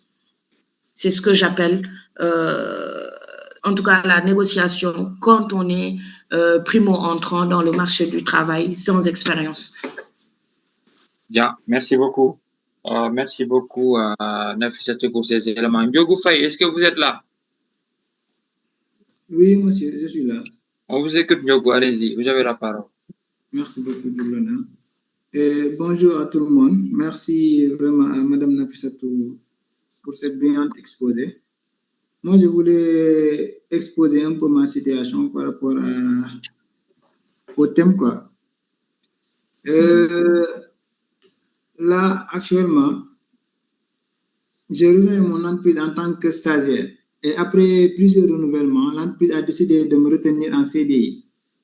Donc, cependant, lors de la signature de mon contrat, le DRH m'a simplement remis le contrat à signer, sans discussion ni négociation salariale. Et de mon côté, j'ai signé rapidement par peur de perdre l'opportunité du CDI. Maintenant, je voulais savoir, lorsqu'un salarié a accepté un CDI sans négociation salariale, par peur de perdre l'opportunité, quelle est la meilleure stratégie pour rouvrir la discussion quelques mois plus tard ou quelques années plus tard sans donner l'impression de remettre en cause son engagement envers l'entreprise, quoi? D'expérience, je vous répondrai, faites vos preuves. Ce que j'entends par là, c'est qu'aujourd'hui, si vous avez assez d'éléments sur la table pour montrer votre valeur ajoutée à l'entreprise via vos réalisations, via des choses quantifiables, palpables, qui ont fait quitter votre champ d'application d'un point 0 à un point supérieur, vous pouvez vous baser sur ça pour aller voir votre DRH, pour lui expliquer que aujourd'hui vous êtes performant, que vous êtes une réelle valeur ajoutée par ces preuves tangibles et que vous souhaiteriez négocier votre salaire compte tenu de l'apport que vous avez pour l'entreprise. Tout à l'heure, c'est ce que je disais sur les erreurs à ne pas négliger, c'est les aspects juridiques. Souvent, les candidats se concentrent sur le salaire et oublient de lire tous les termes du contrat. Cela peut engendrer aujourd'hui, votre cas, une position inconfortable une fois en poste. Vous avez eu peur de manquer cette opportunité. Vous avez signé. Aujourd'hui, vous vous rendez compte que vous êtes une valeur ajoutée pour l'entreprise. Avant tout, c'est une relation commerciale. Hein. Vous vendez vos compétences et l'entreprise les achète. Si vous êtes assez confiant par rapport à ce que vous avez apporté à l'entreprise, allez le poser sur la table de votre DRH. Voici ce que j'ai apporté à l'entreprise. Fort de ce constat, fort des objectifs qui m'étaient assignés, et aujourd'hui je suis passé au-delà de ces objectifs, en l'absence d'un cadre réglementaire au sein de votre société, si vous n'avez pas ce que j'appelle un document, un code sur la rémunération qui dit que pour le poste pour lequel vous êtes employé, pour la catégorie dans laquelle vous êtes, voici les termes de rémunération. Si vous ne disposez pas ça dans votre entreprise, vous allez mettre sur sa table les éléments concrets, palpables et tangibles pour lui dire voici ce qui m'a été assigné comme objectif. Voici, je suis allé au-delà de ce qui m'a été assigné. J'aimerais aujourd'hui pouvoir renégocier les termes de mon contrat.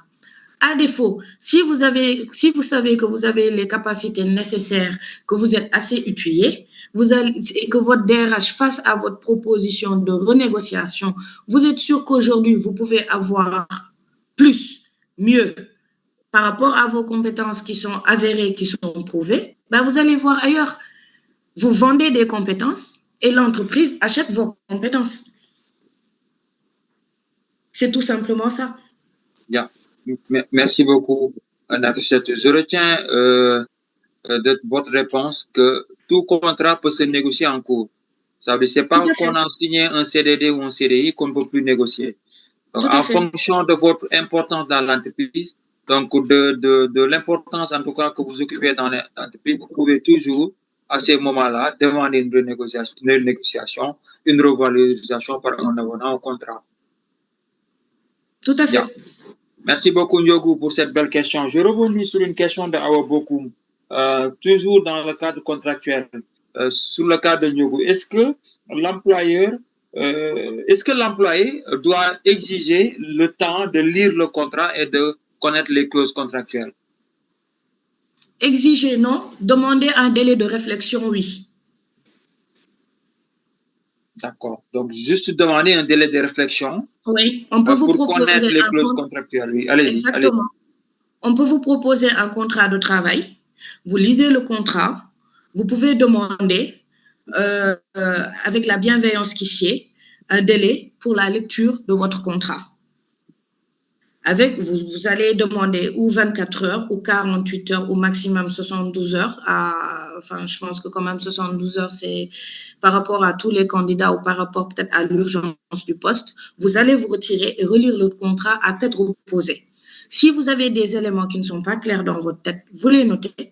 Vous reviendrez devant le RH et vous lui exposerez ce qui n'est pas clair pour vous.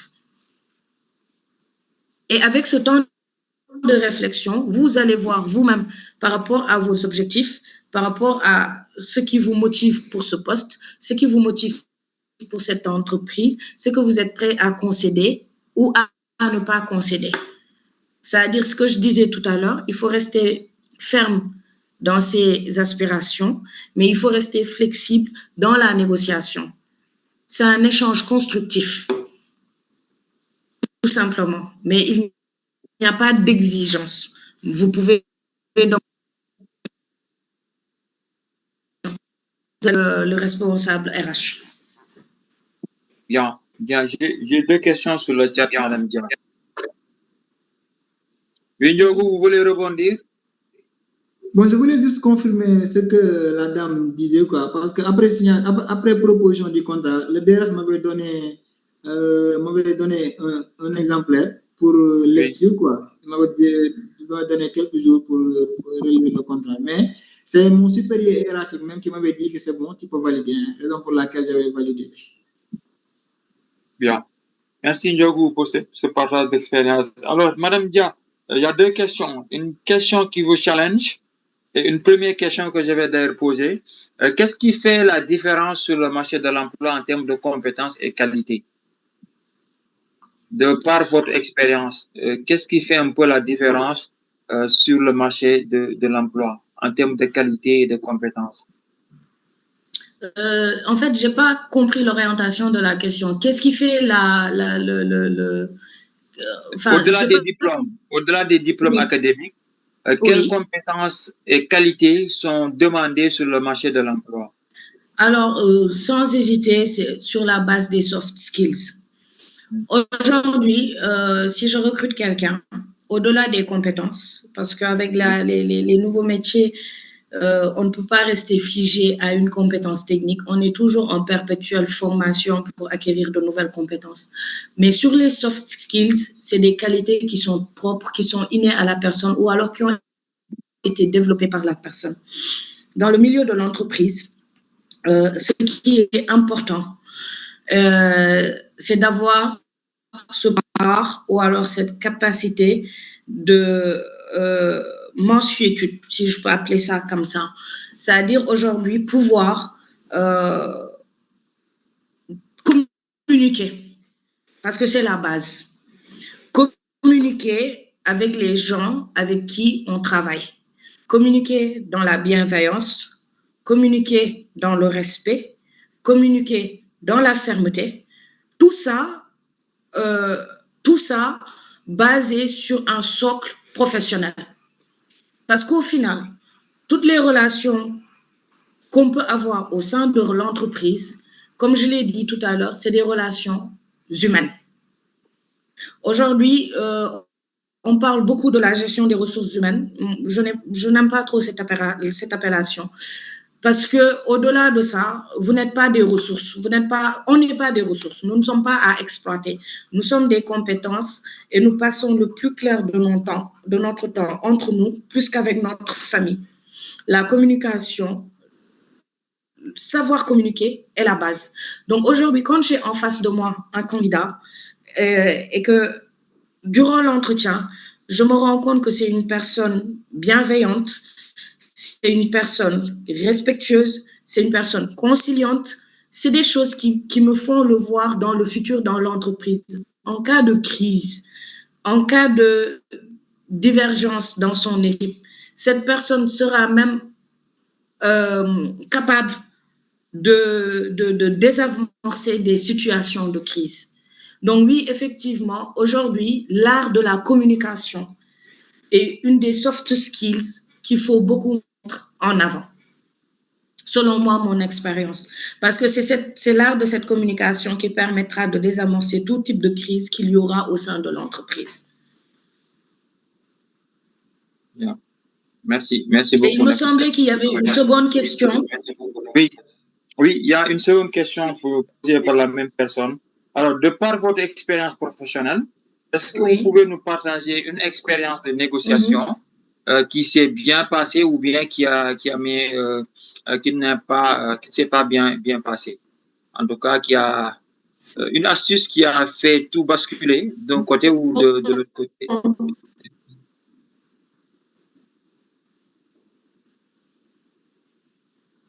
Alors, j'ai une belle expérience d'une négociation basée sur un compromis.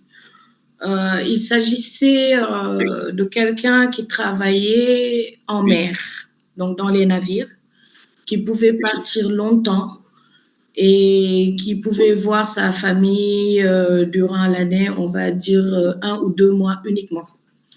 Et cette personne gagnait énormément. Et un jour, il a décidé de revenir à terre. Et je lui ai posé la question. Je lui ai dit, comment tu peux laisser un salaire aussi faramineux, si je peux dire ça comme ça, et revenir à terre pour qu'on te paye moins. Et sa réponse a été, je préfère faire un compromis. Allô, vous me recevez? Oui, on vous reçoit bien. Alors, sa réponse a été, je suis prêt à revoir mon salaire divisé par 3 pour passer plus de temps avec ma famille.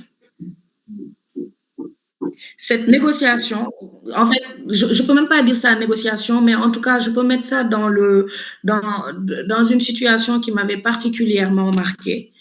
Quelqu'un qui a accepté de voir son salaire divisé par 3 pour avoir une qualité de vie, un équilibre entre sa vie professionnelle et sa vie privée.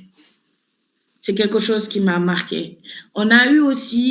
J'ai eu le cas d'une négociation qui a été le contraire. La personne avait les compétences qu'il nous fallait, il avait le profil qu'il nous fallait, et nous, on a jugé que les salaires qu'on proposait pour ce type de profil étaient raisonnables. Sauf que lui, il n'était pas d'accord sur ce salaire parce qu'il a eu l'expérience à l'étranger. Il avait été payé sur le même profil, sur le même poste, 2 fois plus. Et il a décidé de ne pas signer avec nous et il est parti. Bien, merci. Merci Nafissatou pour ces partages d'expérience. Comme quoi, dans la négociation, il faut prendre en compte plusieurs éléments. Pas que les éléments pécuniaires, donc il y a d'autres éléments à prendre en compte. Donc la situation sociale et tout ça, donc pour une meilleure négociation. Merci beaucoup encore une fois. Il est presque l'heure. On va prendre encore 2 intervenants. Je vais passer la parole à Maïmouna Sam qui a levé la main. Et enfin, Khoraja Diop. Maïmouna, est-ce que vous êtes là? Maïmouna, si vous êtes là, vous activez le micro. Khoraja, est-ce que vous êtes là? Khoraja Diop. Oui, bonjour, monsieur. Bonjour, Maïmouna, on vous écoute. Merci, madame, pour la présentation riche en compétences et en pratiques. Moi, j'avais une question. En fait, oui, je suis là. Oui, Khoraja, patientez, oui. Allez-y, Maïmouna. Voilà, j'ai une question.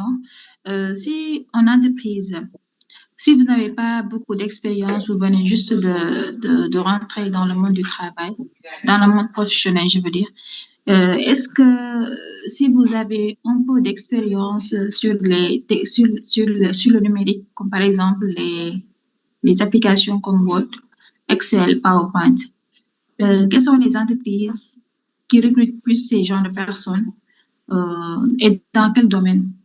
Je voulais savoir ça. Bon, le domaine, vous l'avez déjà dit, je crois. Vous m'avez parlé de compétences numériques. Oui. Et vous cherchez à savoir quelle entreprise recrute le plus dans ça? Oui, pour les logiciels Word, Excel, PowerPoint et tout. Alors, je ne saurais pas vous dire de manière exhaustive quelles sont les entreprises qui recrutent dans ça, parce que c'est vrai, c'est pas le secteur dans lequel moi j'évolue, mais via des recherches sur les pages LinkedIn, par exemple. Je pense que tout ce qui est Word, Excel, PowerPoint, toutes les entreprises en général disposent d'un service informatique. Et si c'est que Word, Excel, PowerPoint, c'est ce qu'on utilise généralement dans toutes les entreprises. Là, par exemple, j'évolue dans le maritime. Ma présentation a été faite sur PowerPoint. Donc, je pense que toutes les entreprises en général ont un SI, un service informatique. Et au sein des services informatiques, on a besoin de ces types de compétences-là. Je pense que au-delà de Word, de Excel, etc., je pense que l'idée serait surtout plus d'aller se spécialiser vers les nouveaux métiers, par exemple, tels que sur l'intelligence artificielle, qui est un nouveau métier chez nous, et tout ce que ça peut avoir comme conséquence positive, je veux dire, plutôt que sur l'aspect Word, Excel, PowerPoint. Après, vous me direz, je ne vois pas là clairement quand vous me dites sur Word, Excel, parce que c'est des outils qu'on utilise au quotidien et peut-être sur tous les postes de travail, peu importe sur quel poste vous êtes recruté, vous êtes appelé à communiquer des données, ça va être sur Excel, vous êtes appelé à faire des présentations, ça va être sur PowerPoint, vous êtes appelé à faire des rapports, ça va être sur Word. Donc, je pense que l'idée serait plus de pousser la réflexion sur la digitalisation ou le numérique en termes de IA, etc. Mais sur des compétences axées sur le pack office, je pense que toutes les entreprises ont besoin d'éléments, en tout cas, qui peuvent exceller sur ces domaines parce que c'est des outils de travail au quotidien. Bon. Merci. D'accord, si je comprends bien, alors, toutes les entreprises maîtrisent ces genres d'applications comme Word, PowerPoint. Donc, il faut aller au-delà de ça, avoir une autre expérience sur le domaine du numérique comme l'intelligence artificielle et aussi... Même traitement de données avancées. D'accord, les traitements de données avancés. Nous avons même ce type de certificat, mais vous pouvez toujours aller en profondeur. Donc, nous avons également d'autres certifications qui peuvent vous aider. Donc, à vous spécialiser. J'avais fait un certificat sur l'analyse des données, mais depuis lors, on n'a pas reçu notre certificat. On a déjà fait l'examen. Oui, on a déjà fait l'examen, mais depuis lors. Donc, dès que disponible, vous aurez le certificat sur la plateforme. Mais c'est ces certificats-là qu'il faut faire. Nous avons aussi des licences sur Coursera qui vont vous permettre d'aller encore plus loin, et qui vous permettent de vous spécialiser et de proposer une plus-value aux entreprises, notamment avec l'utilisation de l'intelligence artificielle, qui va permettre un peu d'apporter quelque chose au niveau des entreprises. Merci beaucoup, Maïmouna, pour ces questions et sur tous les éléments de réponse. On termine par Khoraja Diop. Khoraja, est-ce que vous êtes là? Khoraja, vous réactivez le micro. Allez-y. Oui, je suis bien là. Merci beaucoup. Merci. Oui, bonjour tout le monde. Est-ce que vous me recevez? Oui, très bien, on vous écoute.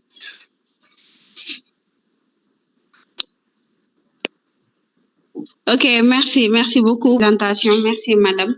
On a beaucoup appris. Moi, j'ai deux questions à poser. L'une est de savoir, après Java déposé une demande d'embauche. Oui. Oui, allez-y. Pour faire quelque temps après, pour faire de la relance, est-ce qu'on peut faire une négociation lors de la relance? Parce que on a... Allô? Oui, on vous écoute. Allez-y, Khoraja. Ah, vous m'entendez? Je veux savoir. Oui, est-ce qu'on peut faire une négociation en faisant la relance? Après avoir déposé une demande. La relance, c'est à quelle période? On ne peut pas faire une négociation. À quelle période? Après avoir déposé une demande d'embauche. 2 mois après. Donc, est-ce que vous avez déjà fait l'entretien d'embauche ou bien c'est lors de la demande d'embauche seulement? C'est juste une demande. C'est juste une demande. L'autre question aussi, après avoir terminé un stage, est-ce qu'on a le droit de négocier pour bénéficier d'un contrat? Si oui, lequel? Ça doit être un contrat de stage encore ou bien un CDD? Comment on doit faire la procédure? Bien. Merci, Madame Khoraja. Quand vous avez déposé une demande d'emploi, que vous n'avez pas encore reçu la réponse, vous avez tout à fait le droit de faire la relance. Et c'est même très conseillé pour montrer que vous manifestez de l'intérêt pour la demande que vous avez déposée. Par contre, il est inconvenu de faire une négociation d'un contrat dont vous n'êtes même pas sûr que vous l'aurez. C'est-à-dire, vous avez déposé une candidature, on ne vous a pas encore dit que votre profil nous intéresse, on ne vous a pas convié à un entretien, vous n'avez pas à négocier parce qu'on ne vous a pas proposé. À ce stade, c'est très prématuré.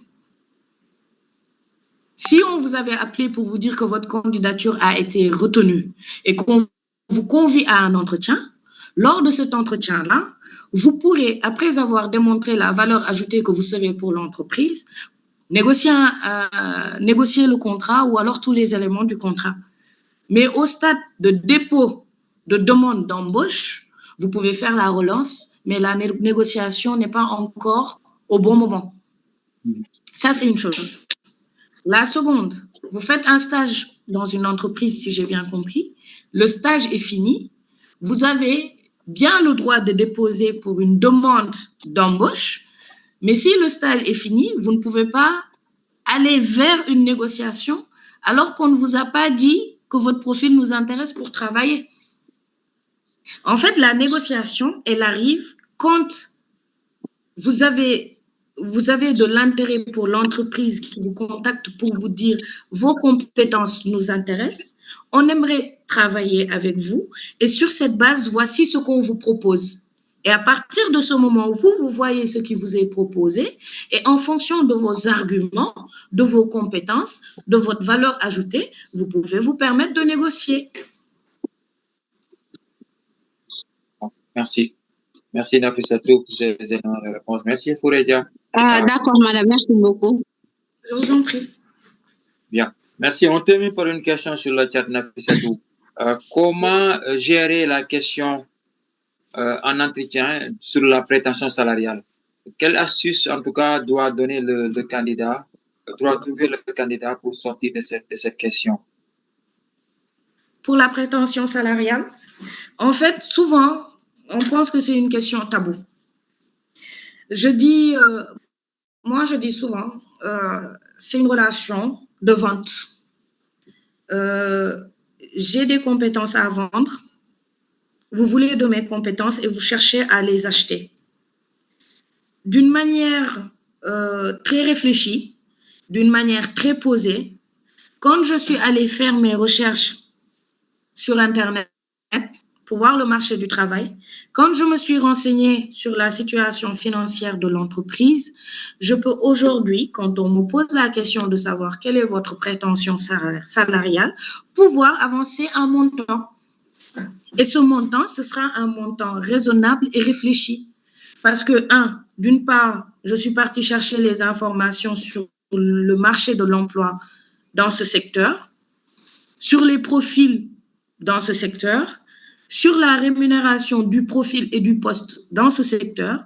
Je me suis renseignée sur la santé financière de l'entreprise qui me passe l'entretien. Je me suis renseignée sur l'environnement de travail de l'entreprise. Et là, j'ai tous les éléments pour pouvoir répondre à cette question. Et sur la base de ma réponse à cette question, c'est là où va intervenir le top go de l'entreprise ou la négociation avec l'entreprise. Qu'est-ce que je suis prêt à laisser pour ça? Qu'est-ce que je ne suis pas prêt à laisser pour autre chose? C'est pas forcément une question inconfortable quand on a tous les éléments de réponse en amont. C'est pour ça que je disais que la négociation ne se fait pas de manière spontanée. Elle se prépare et j'ai pris soin de vous donner les éléments de préparation à cette négociation. Parce que cette question n'est pas une question colle, n'est pas une question piège, n'est pas une question inconfortable. Vous venez vendre des compétences. Mais combien coûtent ces compétences dans le marché? Si je n'ai pas le montant, si je n'ai pas fait de recherche, je ne saurais pas quoi dire et je penserais que c'est une question colle. Non, ce n'est pas une question colle. On se prépare, on a les éléments, quelles sont mes prétentions salariales et j'avance le montant qui est réfléchi, qui est réel et qui existe sur le marché. Ce n'est pas une question à fuir. Bien. Merci beaucoup, Nafissatou, pour ces éléments de réponse. Alors, malheureusement, on est à terme de cette session. Je vais chercher le lien du groupe WhatsApp à partager tout à l'heure de la chaîne, en attendant de trouver d'autres liens à partager. Nafissatou, je vous redonne la parole pour les mots de conclusion. En tout cas, je vous remercie beaucoup. C'était une séance très intéressante avec des questions très pertinentes. Rappelez-vous, juste comme je vous l'ai dit tout à l'heure, à la fin de mon propos, adoptez les techniques de négociation pour atteindre vos objectifs, mais aussi pour bâtir une relation professionnelle solide et respectueuse. Les stratégies qui vous ont été données vous permettront de naviguer avec assurance dans le processus complexe, d'éviter des pièges courants, comme on l'a vu tout à l'heure, avec le monsieur qui a signé par peur de perdre cette opportunité et de tirer une bonne partie des opportunités offertes. Voilà un mot de conclusion. Merci beaucoup, surtout aux participants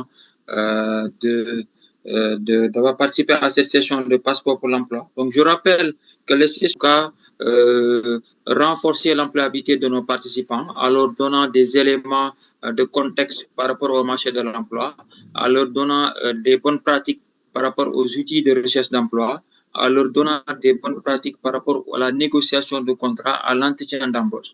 Donc, ce n'est pas le lieu où on donne, disons, des opportunités directes d'embauchage, donc de stage ou de contrat à durée déterminée, donc de contrat de travail, mais on vous donne les mécanismes d'autonomisation, donc qui vous permettent vous-même d'optimiser votre profil et de pouvoir trouver des opportunités d'emploi.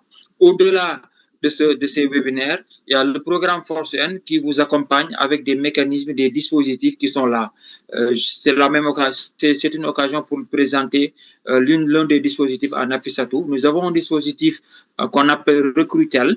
Recrutel est un dispositif qui, à l'image de la convention État-employeur, permet au programme Force N de prendre une partie des rémunérations qu'il verse à l'employeur. Ça veut dire si une entreprise recrute chez Force N dans sa base de données de profil d'apprenant, donc pendant 6 mois, l'entreprise paye la moitié de la rémunération et Force N paye la moitié de la rémunération.